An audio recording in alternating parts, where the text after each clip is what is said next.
Good afternoon, everyone, and welcome to this talk by Major General Andrew Leslie to the Center for Military and Strategic Studies here at the University of Calgary. We're obviously very, very pleased and very, very proud to have Major General Leslie here this afternoon.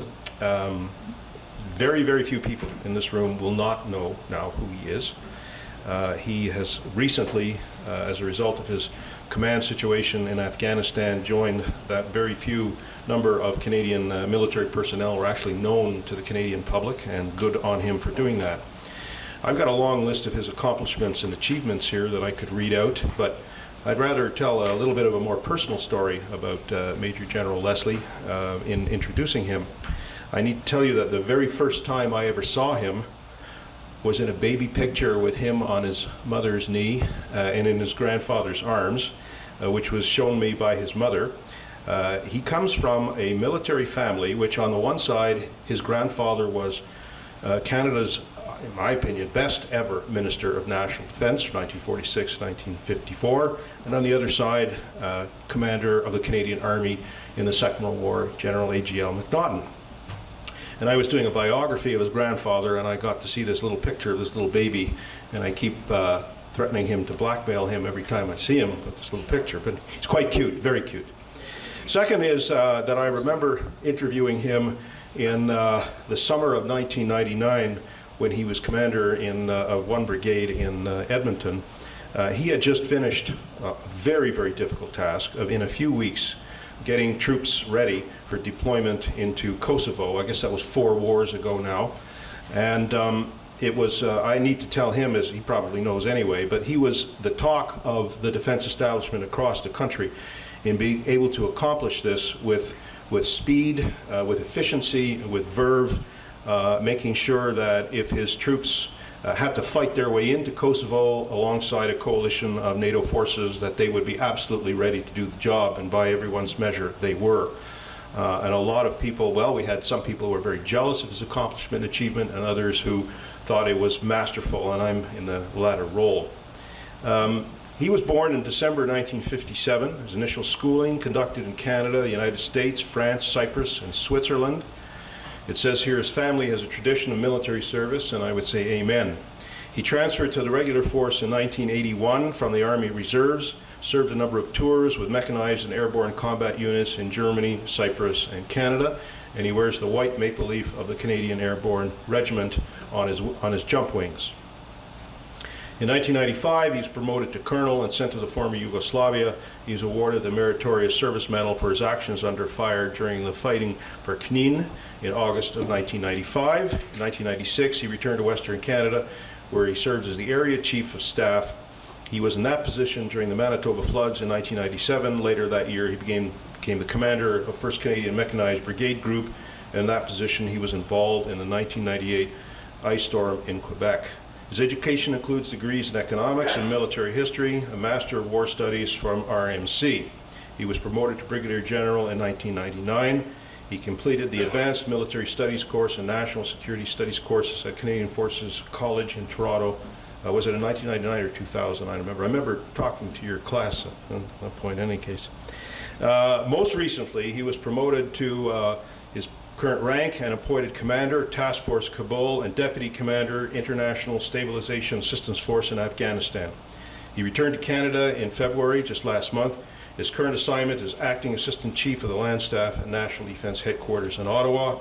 His topic today is Canada's role in Afghanistan, a commander's perspective, and we welcome you heartily, Major General Leslie.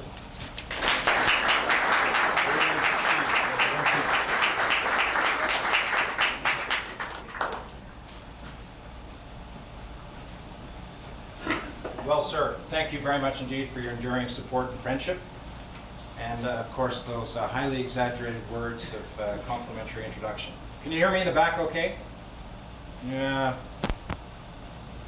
Is this going to blow up if I move it? It will blow up. Alrighty. How's that? Is that better? Has it made any difference? Okay. I am a modern Major General. I have fully grasped the intricacies of modern communications devices. Watch this. Help, Someone come and turn this on. Yeah. It is on? Okay. Is it on, really? Yes. Well, thank you very much for the opportunity to speak with you today. My intent is to give you a 15 or 20 minute presentation and then open up the floor to you for questions. My time is yours for about the next 90 minutes.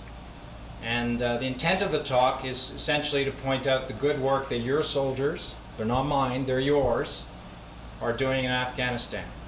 Afghanistan is a shattered land. It has suffered 24.5 years of continuous war.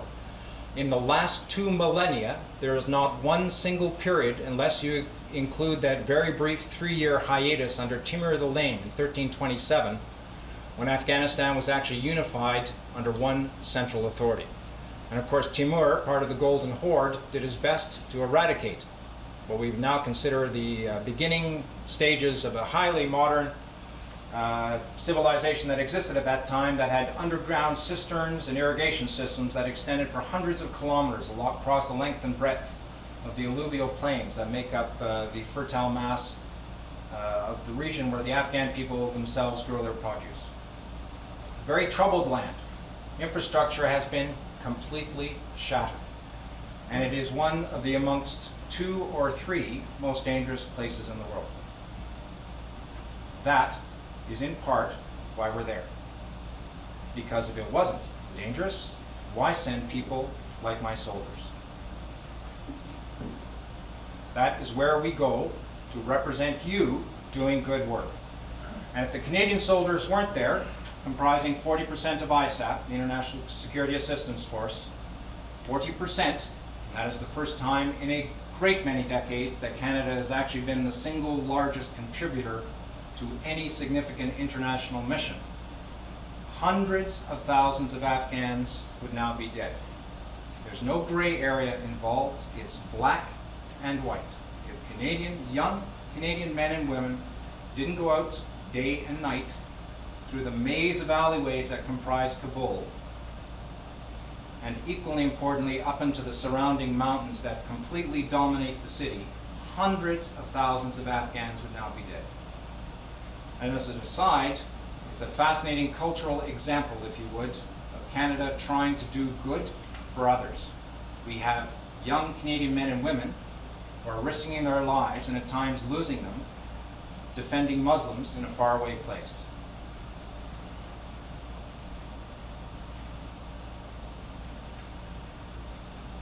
That's what I'm going to report on to you.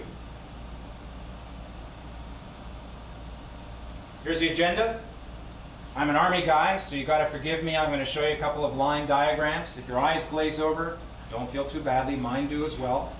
But it's a certain thing I got to do as an Army guy because I get little ticks in the box. Always baffle the audience with a couple of line diagrams. Commander TFK, I had 2 hats over there. On the one hand, I was the commander of all the Canadians in that part of the world, not only in Afghanistan, but in other places. But to be honest, I didn't spend that much time worried about that facet of the activity. Why? Because I knew all the soldiers that were involved in the operation. It was essentially the Land Forces Central Area team based on 2 Brigade and 3rd Battalion of the Royal Canadian Regiment, with all the bits and pieces you might expect to see of a forceful, powerful entity going overseas to a troubled place, and I'll describe that in a couple of seconds. And I've known some of the officers and NCOs in that formation for 20 years. So quite frankly, they could take care of themselves. When they really needed me, or they needed my signature on some piece of paper, I closed my eyes and sign away, accepting full responsibility for whatever I signed. 95% of my time was spent in my other hat, which was the Deputy Commander ISAF, responsible for the day-to-day operations of the force to my commander. On the left, I had the National Command element, and down below, I had a support base in Camp Mirage, and I can't tell you where it is because the host nation is really upset if people discuss where it is themselves. But it's about a 5-hour flight directly south and slightly west, and it's slightly south of Saudi Arabia. You all know what I'm talking about here? Okay, fine. We had 300 excellent Air Force people there providing the lifeline for Afghanistan. Every single iota of goodies that we consumed or that we used, including our personnel, had to be flown in using either Canadian aircraft or big chartered Antonovs. Tens of thousands of tons worth of equipment and fighting vehicles, and of course 2,200 soldiers. The national support element itself, which is the beams, the bullets, the cooks, the mechanics, without which a modern force cannot survive. And then of course we had the brigade commander, Brigadier General Peter Devlin, commander of 2 Brigade, who brought a very powerful professional brigade headquarters to run the tactical activities inside Kabul. Kabul is a city of 3.5 million people, we think. Estimates vary between 3.2 million to 3.7 million. It is a fact that every month tens of thousands more show up in Kabul, because in Maslow's hierarchy of needs, which is first? Security. You cannot do anything else unless you have security. You cannot drill for water to give your children something to drink. You cannot plan to increase the size of your domain or renovate your house unless you yourself are relatively certain that your house won't be blown up over the next little while.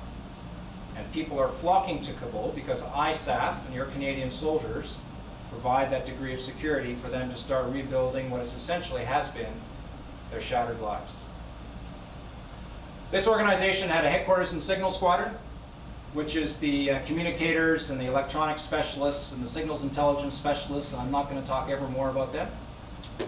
We had the military police to make sure that everyone stayed disciplined and focused, and our approach in Task Force Kabul was ruthlessly disciplined. Everyone got one chance, just one. And if they broke any of the various rules, regulations, and orders, we sent them home. And we sorted out all the paperwork afterwards. We had the brigade headquarters staff, officers and senior NCOs and soldiers. We had the Intelligence, Surveillance, Target Acquisition, and Reconnaissance Company, which is a new construct, tried out for the first time. We had, of course, the heart of the organization, a large infantry battalion group consisting of 2 light companies and the LAV company, and I'll talk about that in a couple of seconds. We had a gun battery, and we had an all-source information center. 2,300 people all told, of which 2,200 on a given day were either in Kabul or on leave. It was about 10% once the mission got going. Quite frankly, it was the right sized force to do the job that was required. What do we have in terms of goodies? I'm just going to run through that real quick. 35 light armored vehicles. First of all, I have no idea why the Army called them light armored vehicles. They weigh 40,000 pounds. That's the way we are. Probably amongst the best of its kind in the world, bar none. In terms of wheeled infantry fighting vehicles. In the back you can see, you probably can't make out the detail at the very back, but that's one of the palaces, the shattered palaces where the king, who's still alive, actually he's very ill in India right now, used to live. We had some coyotes, which are reconnaissance vehicles. They have a big honking thing that comes up in a mast with a radar, low light intensification, image intensification system, infrared, and very powerful television camera that can tell you what type of cigarette you're smoking several kilometers away. We had, for the first time, unmanned aerial vehicles. We asked for them, we got them. It was a high-risk project. Did a bunch of them thump into the ground like lawn darts? Absolutely. Who cares? We had lots of them, and they're still flying. And quite frankly, I'd much rather lose one of those things, which costs, I don't know, anywhere between $500,000 and $1 million, than lose one of my soldiers' lives. So the system is working very well, and it can see both by day and by night, from a long standoff distance, everything that's happening on the ground beneath it, especially at night. I'll explain more of that in a couple of minutes. That's one launching. We had some fancy engineer assets to try and detect mines. Afghanistan is the most mine-ridden or riddled country in the world. Estimates range anywhere from, it just shows you how great the estimates are off, somewhere between 7 and 11 million mines. Considering there's 28 million Afghanis, And it's a very small country in comparison to Canada. You get some idea of the scope and scale of the problem. We had some light guns. There's one being transported by a German helicopter up to a mountaintop to do whatever it's going to do. There's a gun that's just finished doing what it does. And that's one doing it again. And they came in very handy. Counter battery radars. We had 4 of them. And the intent behind those was to pick up the Taliban Al-Qaeda rockets that were fired at Kabul. We averaged about 1 every 10 days or so. It didn't happen that way. You'd have spats of them. So you'd have 3 or 4 in a night, nothing for a couple of weeks, and then another 3 or 4 or 2. And once you found out where they were, you went and dealt with it. Hercs, the venerable Herc, flying our soldiers and equipment in. The Iltis, and we'll talk about that if you want. And that's the replacement for the Iltis, which is not a lot bigger. And that really dusty guy in the upper left, that's me. That's a German Iltis manned by some German paratroopers. Afghanistan. It has 6 of the most fascinating and interesting neighbors in the world. I won't rhyme them off for you in any particular order of importance, but I took a great deal of delight after the Kunduz provincial reconstruction team came under ISAF command of telling the Chinese ambassador in Kabul, who was a great guy and we got on very well, that NATO now had a border with China. But it was fun. It was a lot of fun. He took it surprisingly well. Uzbekistan, Turkmenistan, Iran, and last, certainly not least, Pakistan. The ISAF area of operations is not only Kabul. The Canadians right now are for the main in Kabul, but very shortly ISAF will be expanding throughout the vast majority of the rest of the country. The Afghan people want what ISAF brings to them. They want that security, and they want people to stand up to the criminal elements and the warlords who have ruined the lives of so many of those good people. Right now, between the ISAF box and the Kunduz Provincial Reconstruction Team box, we're talking somewhere between 15 to 18% of the Afghan landmass. Very shortly, other areas of Afghanistan, as I've mentioned, will be switched over to ISAF, probably going counterclockwise from the north. And the reason is, in the center here, you have a key terrain feature called the Hindu Kush. In Dari, Kush means killer. So the Hindu Kush are Hindu killers. Over the last 1,000 years, a large number of armies have originated from the Indus Plain, tried to surge north, and impaled themselves on those 18,000-foot peaks with horrible effect. It's worked both ways, however, because a variety of armies have originated either in Iran or with the Golden Horde to the north and tried to cross down via the Hindu Kush into the Indus and acquire wealth, land, and possessions through violence. Of the hundreds of armies which have marched through Afghanistan in the last 2,000 years, not a one has enjoyed any measure of success. Not a one. The Afghans, who are a fractious lot, comprise a variety of ethnic groups, and we'll talk about that in a few minutes. Over the last 2 millennia, the system of tribal elders, in the absence of central authority, the tribal elders have essentially acted as the instruments for local rule of law. Whenever the tribal elders, the mulaks, the mullahs, the warlords, have come into conflict with one another, obviously those friction points have led to violence.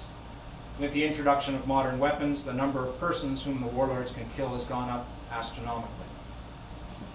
But I guess the bottom line is, of all the armies that have gone into Afghanistan, none have succeeded in imposing their will on the Afghan people, because in the presence of an external threat, they band together and they make life an absolute misery for anyone who has ventured within their boundaries. So ISAF is there now, at the request of the Afghan government, desired to be in Afghanistan by the Afghan people. So I'll plant a seed with you now that you can think about for my wrap-up. We're there now doing good work. We being the internationals, NATO, Canada, Americans, at the request of the Afghan government. If we walk away and Afghan devolves back down into a failed state, and we have to go back in the hard way without the support of a central authority, it could be really unpleasant. Kabul just shows you, that was the smaller box. I'll just go back one for a second. Kabul, you see down there, there's an old adage: you can't have Afghanistan without Kabul. But just because you have Kabul doesn't mean you have the rest of Afghanistan. There's a lot of truism to that.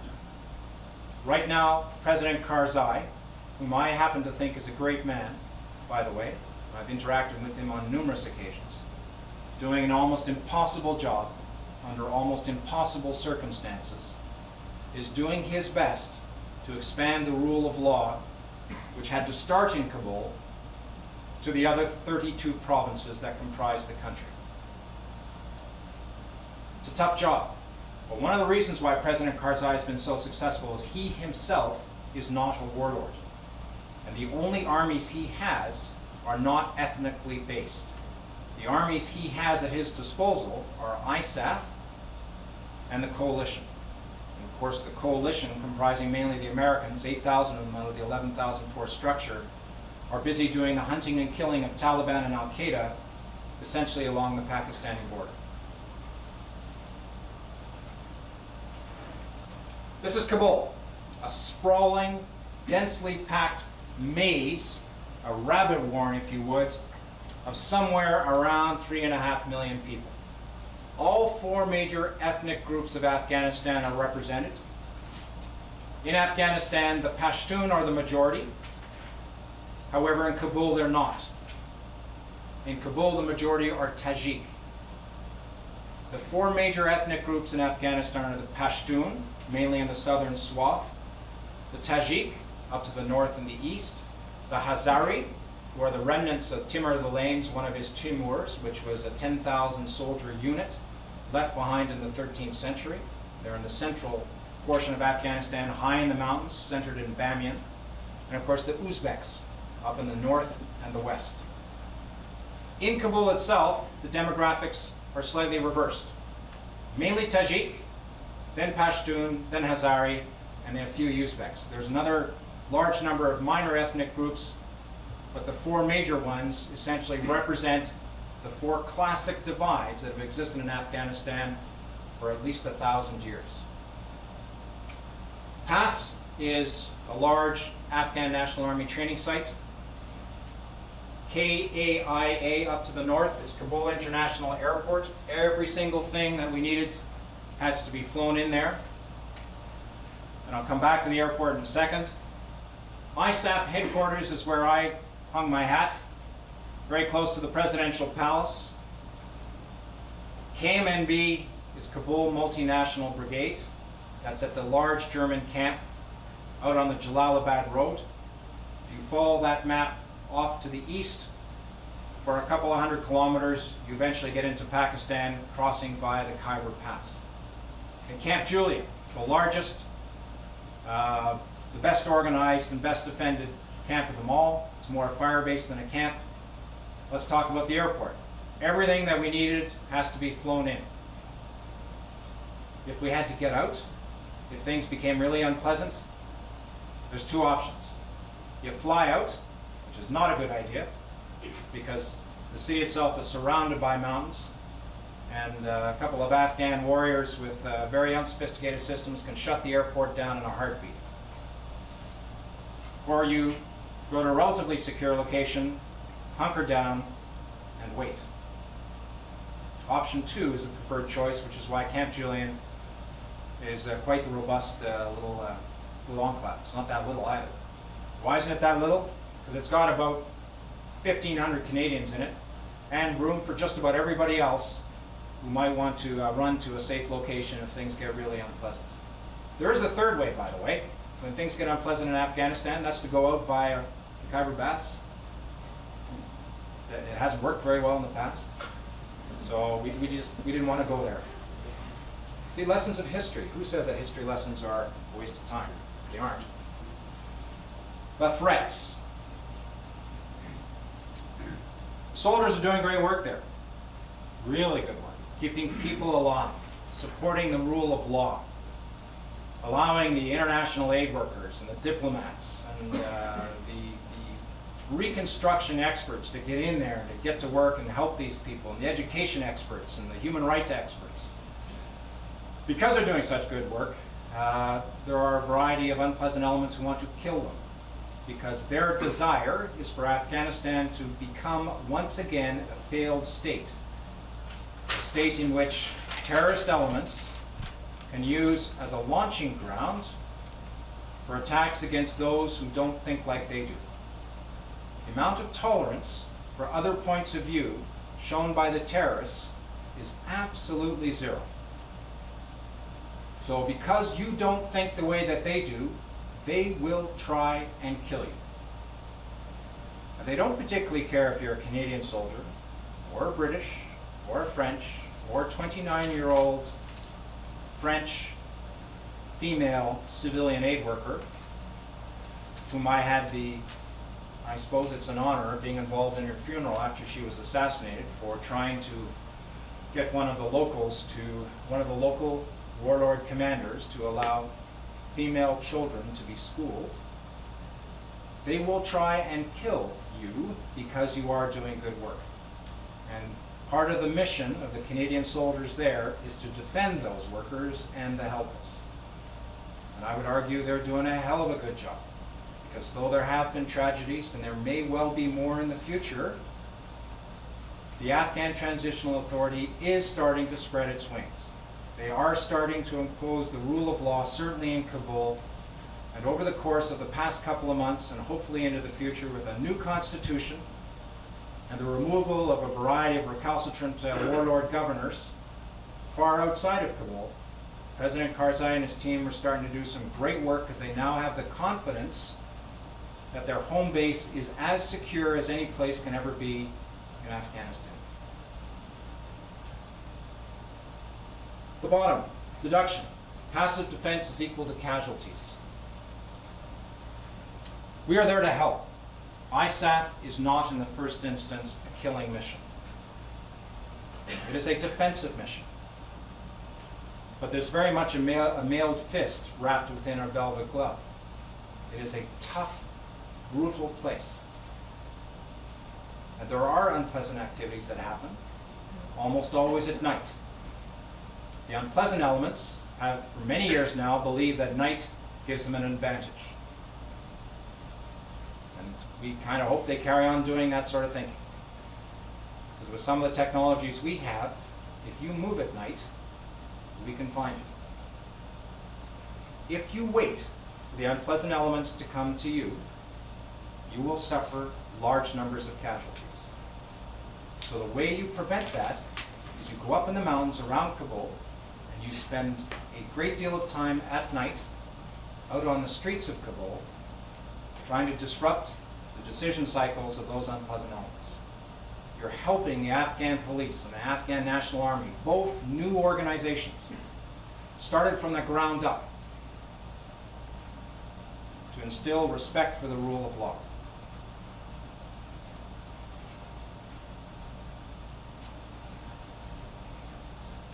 What did the soldiers do?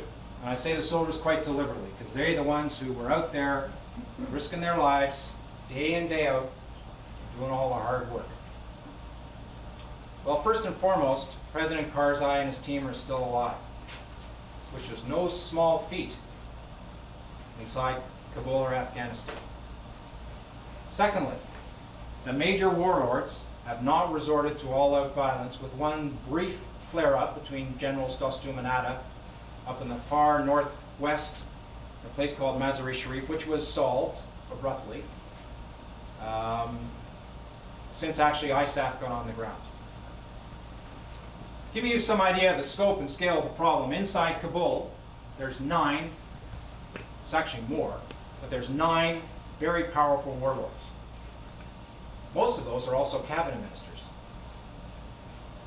For example, the Minister of Defense, Marshal Fahim Khan,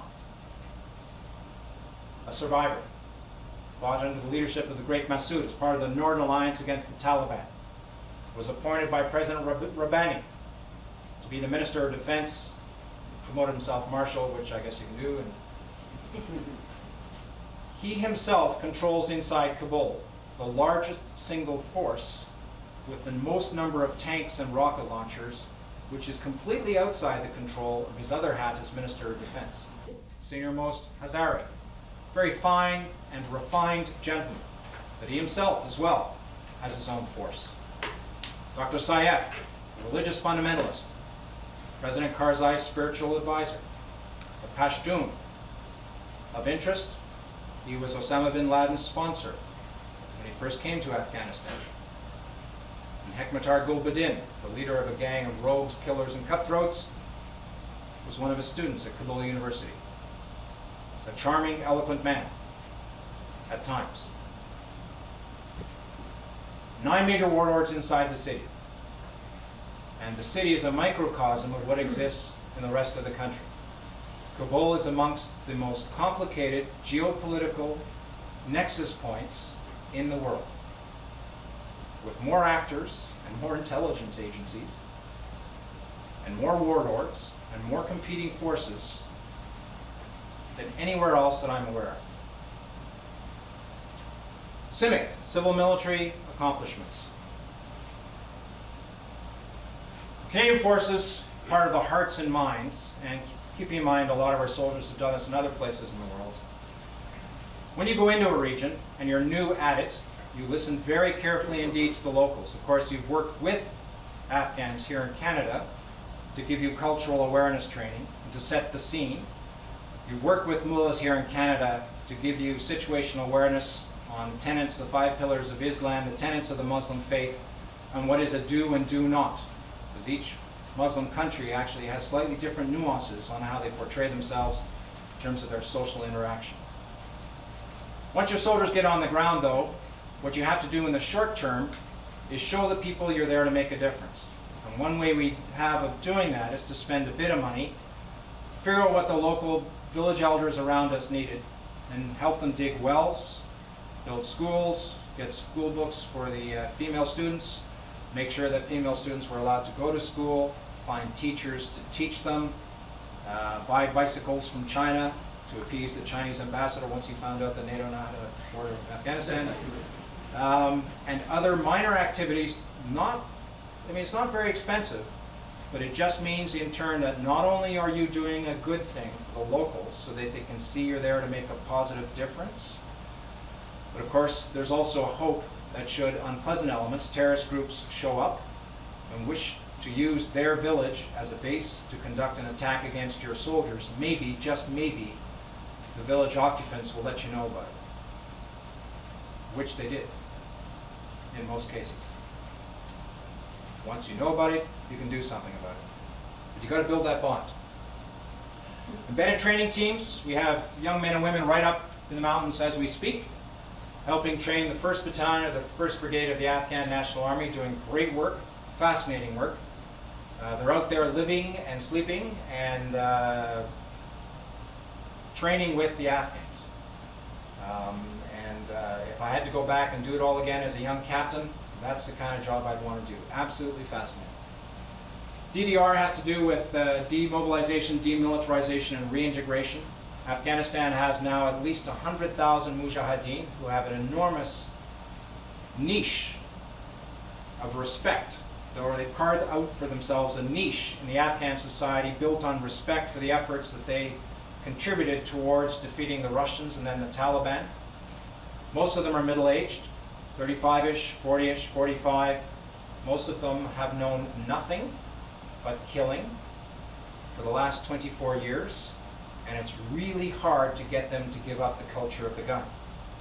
Because for the last quarter century, if they've wanted something, they take it. And if you're trying to inspect or instill respect for the rule of law, that sort of attitude cannot continue. So there's an ambitious program being helped by the Canadians. We're the 2nd largest funder, and we dedicate an awful lot of energy to it, to try and get these people to hand in their weapons and get them retrained in more socially acceptable jobs.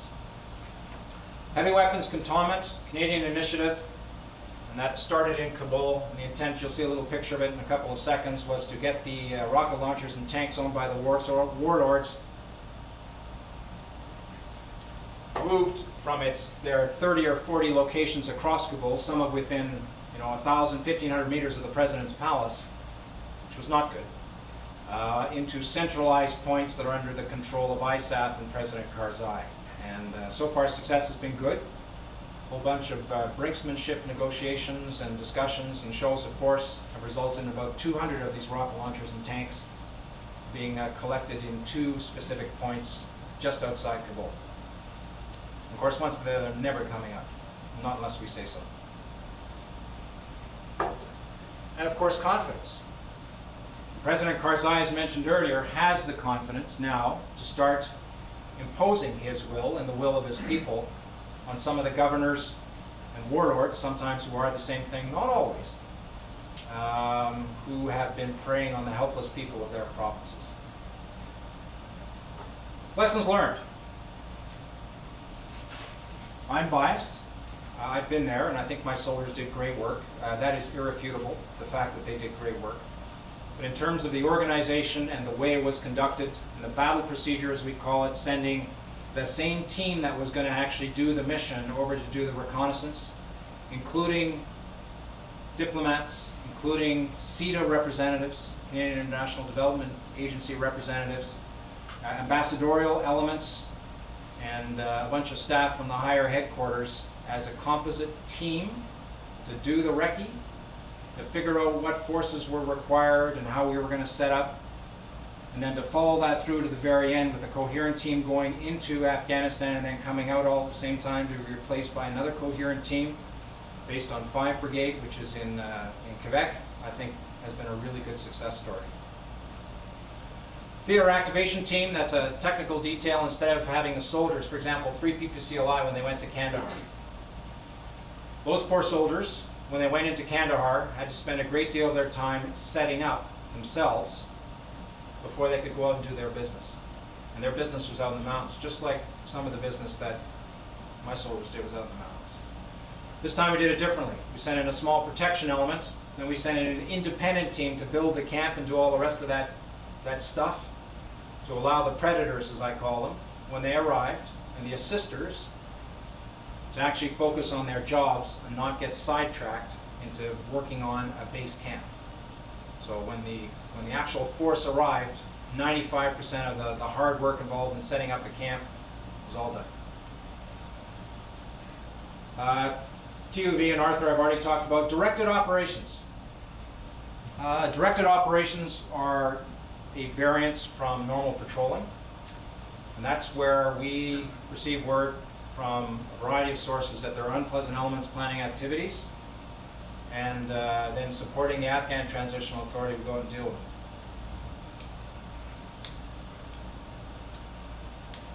That's a Canadian soldier with actually that person, well, I guess he's still a warlord because he's still very much alive, but he no longer has that sort of status, not with a bag over his head. That arrest was actually done by the Afghan Transitional Authority and the Canadian forces, and there was actually Canadians, British, German, Croatian, Lithuanian, Belgian, were very much there in a supporting role. But that scene would not have been possible, say, 7 or 8 months ago. Because in turn, if a warlord or a minor warlord had been detained, ISAF has no powers of arrest, which is a good thing. All the arresting is done by the Afghan Transitional Authority. But they wouldn't do it unless ISAF was there to back them up, because they'd be too afraid of the consequences. And as well, they now have the confidence in NATO, in ISAF, to know that we're not going to go and raise a whole bunch of unpleasantness and then leave in 2 to 3 months. Secretary General, Sakir have both said that they're in it for the long haul, minimum of 5 years. My guess is closer to 10, maybe as long as 20, because that's how long it's going to take.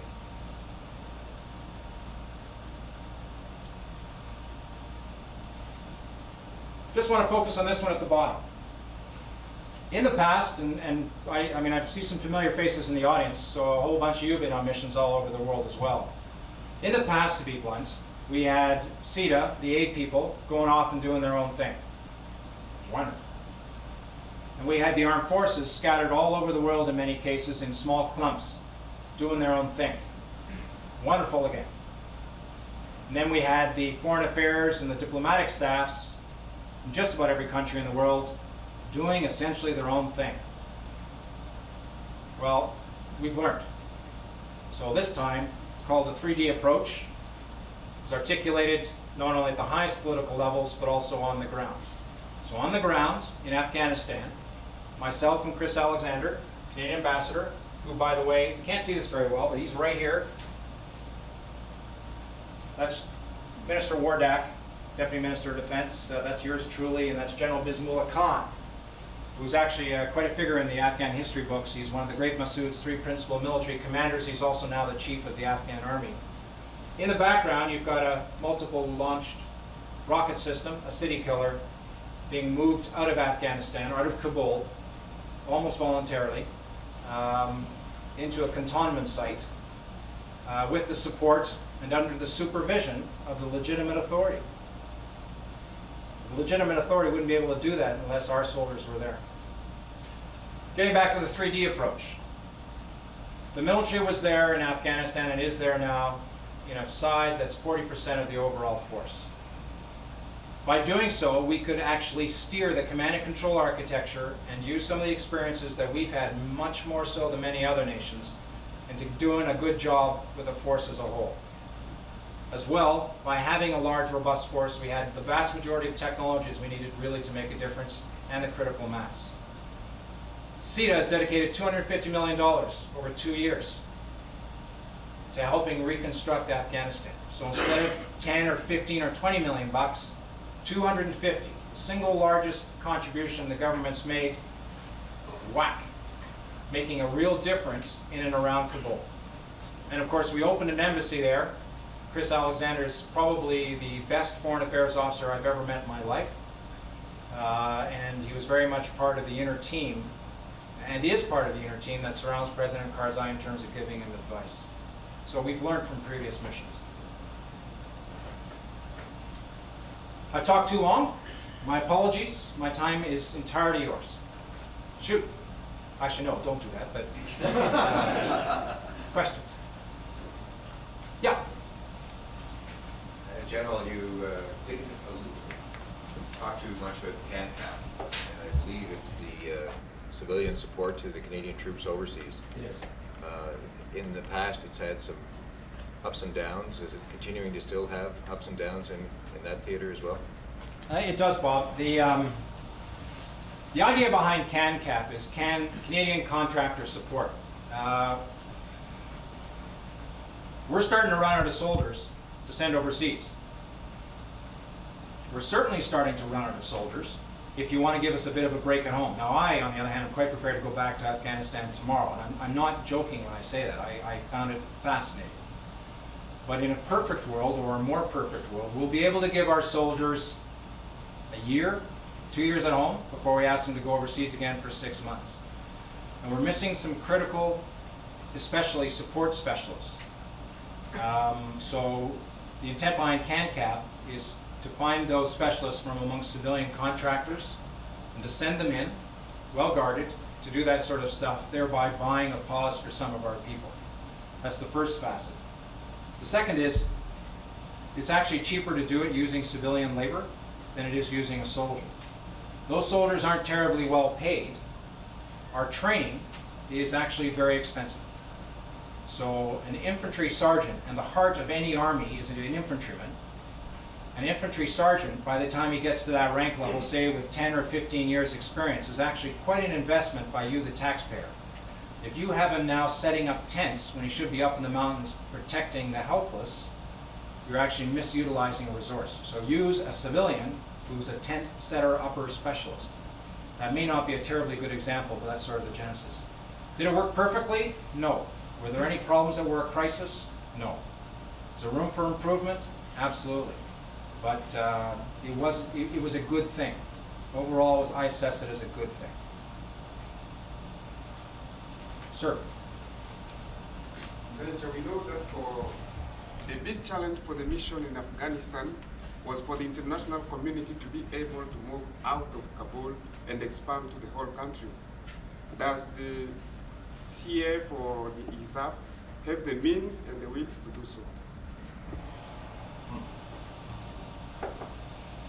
Right now, the answer is no. They certainly have the will. ISAF does. But NATO has not yet provided the means that ISAF needs to actually start expanding beyond the Kunduz region. Kunduz region is up here. Kunduz actually covers 4 provinces. The reason for that is simple. NATO doesn't actually own any military assets. The military assets are given, loaned to NATO by the 19 nations that comprise the core NATO group. Canada contributed 2,000 soldiers for a year. We are starting, though, to run out of soldiers. So we're going to go down to around, I think the Prime Minister said 500-ish in August. Okay. Maybe it'll climb after we get rid of Bosnia. I didn't say that. After we get out of Bosnia, which most soldiers want to do. I personally think the Europeans should take that over in their entirety. And we can use our highly skilled and I think very good soldiers who specialize in the more complex things, more complex missions in places like Afghanistan or wherever else you might want to send us. Is the will starting to be developed amongst mainly our European allies? The answer is yes.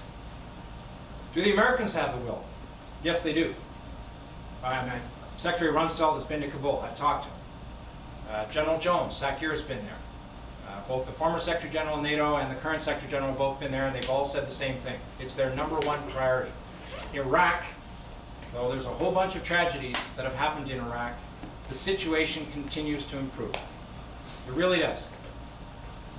And Iraq, of course, has something that Afghanistan does not, and that's oil. So Iraq will eventually be able to fund the vast majority of their own reconstructive activities over the long term. Afghanistan has nothing apart from narcotics. The 3 biggest threats to Afghanistan are factionalism, terrorism, and narcotics. And the narcotics are more and more often starting to fund the terrorist activities, not only for activities in Afghanistan and Pakistan, but indeed throughout the rest of the world, as their single largest source of revenue now. And of course, the warlords themselves, the factionalists, are very reluctant to give up something which gives them so much personal power and wealth as our narcotics industry. The American armed forces, though, are getting pretty strapped. They've got thousands, hundreds of thousands of soldiers all over the world. Most of their forces in Afghanistan doing the reconstruction work are now National Guard, much like our reservists. A great job for them. Most of the hunting and killing along the border is still being done by specialist forces, but it's no longer the special forces, if you follow me. It's Marines, it's light infantry, it's not the first tier, as it's called. But the awareness is growing in the rest of NATO, because they're now starting to realize that what happens in Afghanistan can and will have an impact on them in Europe. Somewhere between 75 and 85% of the heroin that is consumed on the streets of Europe comes from Afghanistan. The social cost of that is tremendous. And turning around to a poor old Afghani father of, and I'm making this up now, of 5, who is only concerned about feeding his children. And as you know, poppies don't need a lot of water to grow, they need some.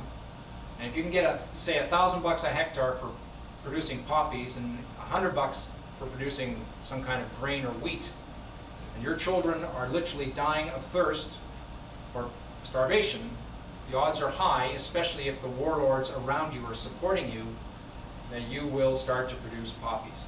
Especially if you don't, they'll kill you. So there's all sorts of really complicated issues at work. They're interplayed. But it is not an option to walk away from it. Yeah. Just wondering, do you feel Canadians have a unique style to approaching these operations? Is there something we do differently than the British or the Germans or even the Americans?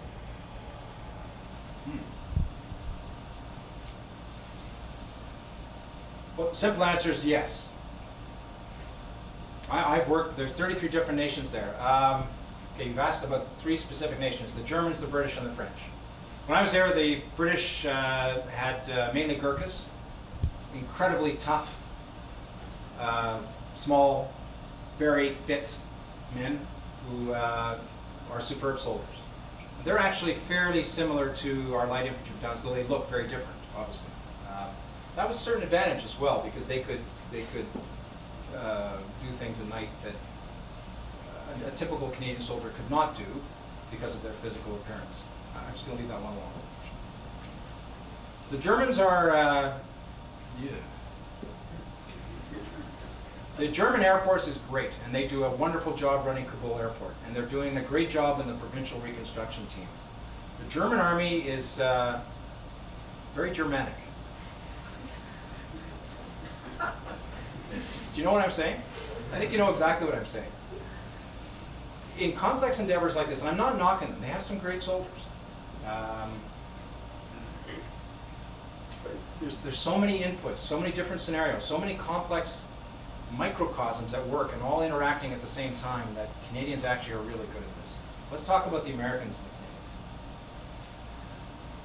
The Americans are still doing great work, very unpleasant work that has to be done. And that is hunting and killing Al-Qaeda, Taliban, and the HIG, Hekmatar Gulbuddin's gang, mainly in the mountains around the Afghan-Pakistan border. It's brutal, ferocious work. Here's the but. Killing is not always, perhaps, the right answer. Given a choice between killing and not, I would much prefer not to. And if we have to kill to defend the helpless, then unfortunately we will. We are the force of last resort. But I think the natural Canadian reticence to do that, unless it's absolutely necessary, is perhaps different than some other models. Let me give you an example. 16-year-old male has grown up in a madrasa, which is a religious school inside Pakistan, funded from a variety of funding sources in the Middle East, or through the illicit product of drugs inside Afghanistan. And he's been taught nothing but hatred for the entirety of his aware life. So from age like 4 to 16. Around age 16 or 17, he gets a pep talk by a local Al-Qaeda figure, a local Taliban commander. He's given a rifle, which he's trained on over the last couple of years. And he and another group of young men, as a graduation exercise, go off into the mountains between Afghanistan and Pakistan, and they run up against the single most powerful military machine in the world. And they die. Okay? In a society where respect for the rule of law has never really been established as a central authority, over the years, a system of clan response to death in the family has arisen. So if I kill you, which I have no intention of doing, by the way, your brother will feel honor-bound to come after me, because that is the way that a certain degree of balance is maintained in societies where there is no coherent respect for individual human rights or rule of law. So by killing you, am I actually solving a problem? Short-term gratification versus more carefully thought out longer-term gains. Here's a Canadian solution. You have a group that's up in the mountains around Kabul. Go this way.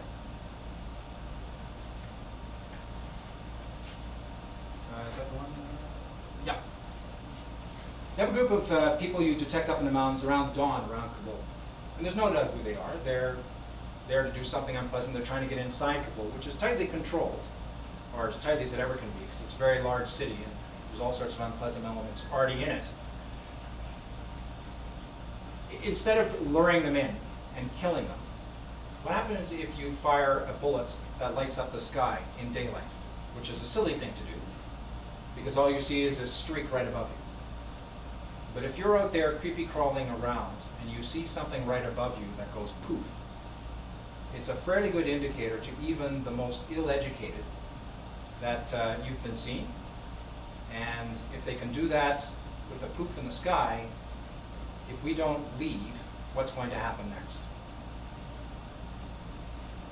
So they go. But they can't survive out there by themselves. They need a base in which to operate. And if at the same time, in and around the villages of Kabul, you have a bunch of engineers and social workers and aid specialists handing out bags of rice or getting their kids to school, where can those young men hide? Without the village elders saying, we don't want you here. So go back where you came from. Or go back, even better, to your families. And in some cases, they do so. The danger is there's an assumption that you can find them all the time. And all they have to do is get lucky once, or in my case, 3 times.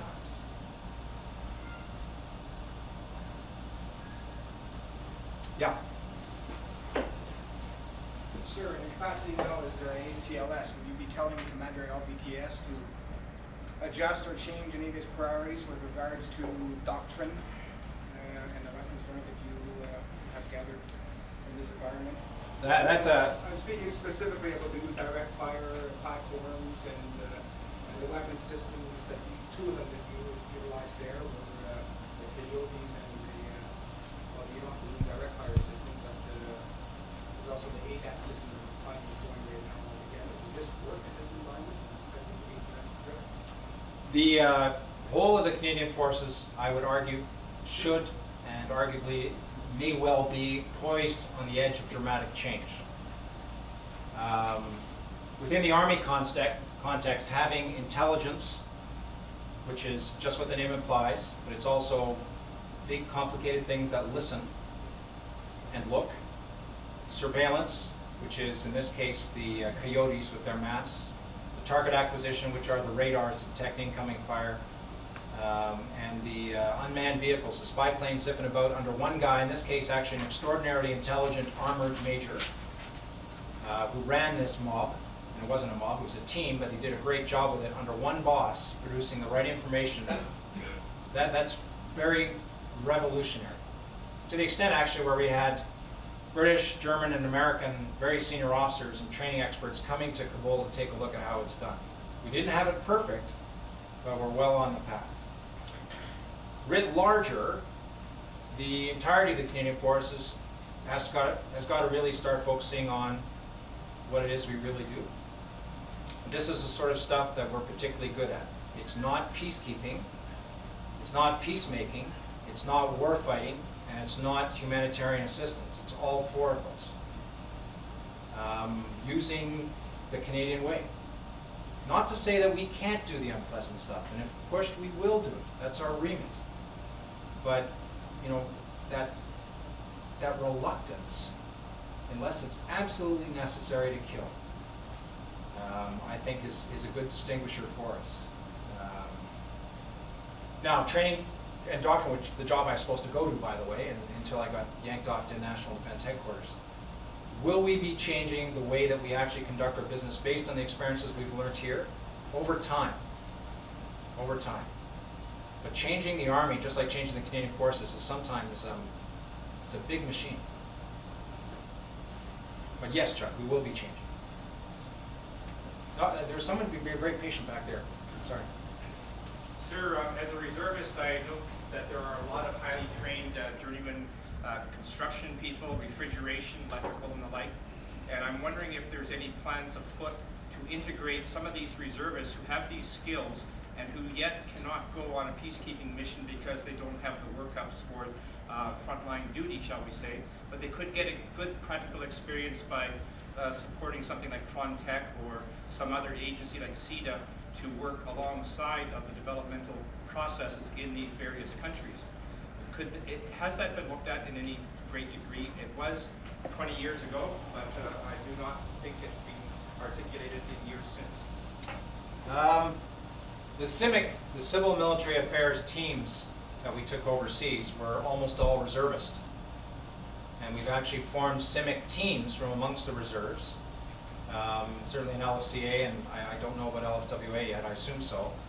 And they had the expertise and the local contacts to actually go out and do that sort of stuff.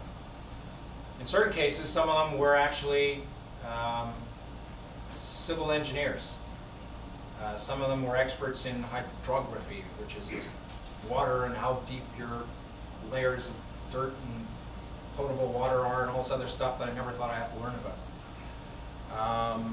But is there an institutional drive right now to make the best use of the civilian skill sets of the reservists for deployed operations? The answer is no. Should there be? Absolutely. Absolutely. But as you know, when you're on a mission, some of the traditional functional lines break down very quickly under necessity. So you might have an infantryman who's trained as an electrician before he joined the Army, suddenly finds himself wiring together a school. Or contrawise, you might have someone who's a trucker who used to be in the infantry, suddenly is told to lead a patrol at 3 o'clock in the morning because we're running out of soldiers. Ostensibly, sir, that person would be a civilian employee and would be not responsible under D&D. But then they have that practical overseas experience with which to fortress and buttress another opportunity at another time when they do need them in the front line. Yeah, just a slight thing if I may there. The CanCap employees were actually under my command. And they were subject to the National Defense Act. And they were not obviously allowed to bear weapons, but they were under command. And we actually dealt with a couple for violations of orders. So, just an aside. There was one here. Yeah, sir. Now, I was wondering on the reconstruction, you know, there was a pledge by so many of the Western world countries to come up with money on the reconstruction. I gather that that's been pretty slow coming, and it would seem to me from what you said that I think the latest sum for the total monies allocated for reconstruction over the next 5 years is $15 billion. But that figure actually came out of a conference in Tokyo, I think, close to 2 years ago. Now that 15 billion, less than 5 has actually been delivered, DDR, in demobilization and reconstruction. Does it have an impact on the way that the Afghans view the rest of the world? Perhaps. Keeping in mind, if you're not... when we first got to Kabul, very few people, first of all, knew what a Canadian was, knew where we were from, or knew anything about us. The illiteracy rate approaches 80%. So the only way they can recognize us now is through, at times, the flag, perhaps more so the uniform, the color of the uniform. So they don't tend to differentiate that much between the various contributing nations. They just look at the soldiers. And more often than not, right now, the big thing they're interested in is security. Well, General Leslie, it's only been a few weeks since you've been back home. Any personal memories about Afghanistan? Troops, Canadian deployment, what have you? I guess the lasting memory, which I hope all of us who are there will have, is the fact that the Canadian soldiers on the ground, young men and women, made a difference. And by being there, they were saving untold thousands of lives. What would you tell to junior officers right now studying, whether they're in Gagetown or Kingston or CMR Saint-Jean? What would you tell them about Afghanistan? What's some of the lessons learned besides some of the general things we spoke about today? What would you tell an infantry officer? Well, I don't think I differentiate between infantry or any of the combat arms, or actually any of the arms. Be a support specialist, combat arms, or support, or call it what you will. The way that we train our junior officers and our soldiers, I think, is pretty much on the mark. Physical fitness is a key, especially operating at 6,000 feet, wearing 60, 70 pounds of equipment on your back, both by day and night. Leadership by example. For platoon commanders, getting out there with a rifle, leading their soldiers in difficult and complex endeavors is key. The ability to do the right thing, the ability to see what has to be done and to get on with it. And of course that's initiative.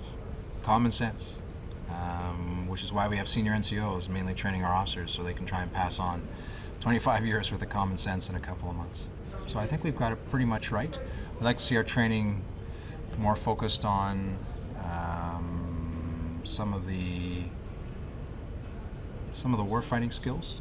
I don't think the warfighting skills should be taught only in the brigades and battalions. Should be taught at right down a company. Absolutely. platoon. And less time spent on administrative skills. Administrative skills are not as important as warfighting skills or operational skills. Did you find that in Afghanistan? Absolutely. Absolutely. We didn't want lieutenants doing paperwork. It's not their job. Their job's to get out there with the soldiers with the pointy thing on the end of their rifle. It's a far cry from years past where we tend to get ourselves buried in the paperwork. It is. Administration. Hopefully we're getting better and smarter. We'll see. Now, there's a bit of an evolution here that's occurred. Your experiences. You've been in this job, in this line of work for many years.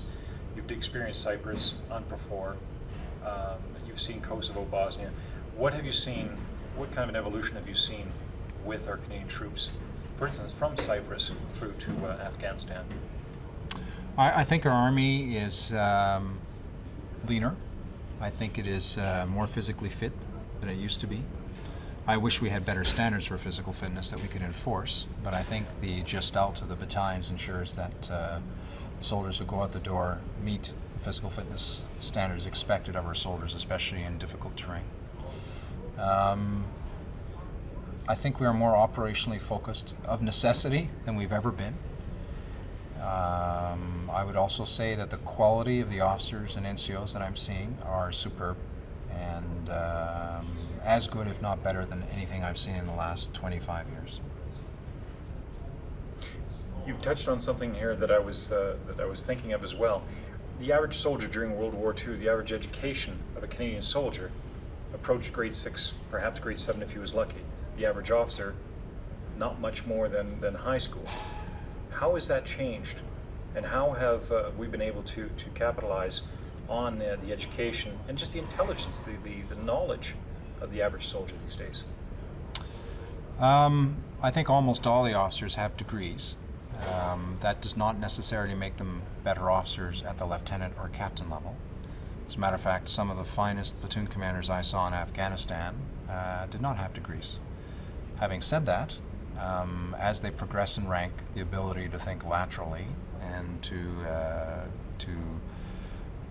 study those skill sets, to reinforce those skill sets you learn in a variety of degree programs becomes more important. So in the overall package of skill sets that makes up an officer, obviously an education is very important.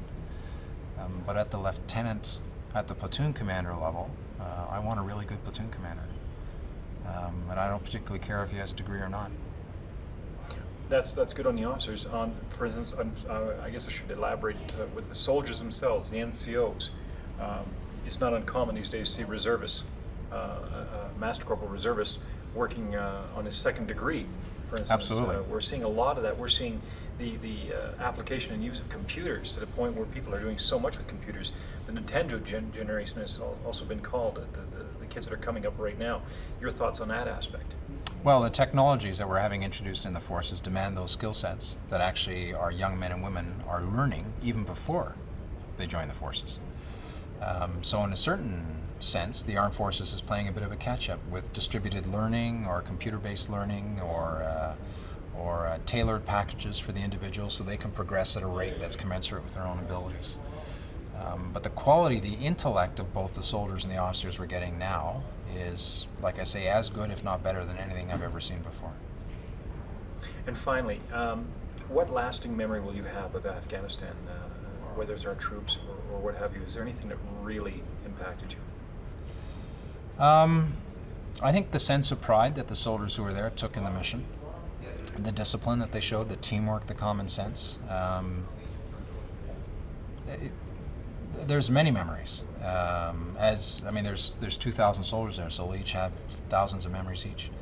I guess if I had to encapsulate it, is the Task Force RSM and I we'd been out all night with some of the soldiers up in the mountains, and dawn was coming up over Kabul, and we were on a rock, sort of perched on a rock, looking down, and we could see the Canadian patrols out there doing their stuff, and you could see that the city was coming to life all around wherever the ISAF troops were. People out in the streets bustling about, soldiers out doing their thing, the international soldiers, Canadian soldiers out doing their thing. And so if I had any lasting memory, one in which I'd wished I'd had my camera, that would have been it.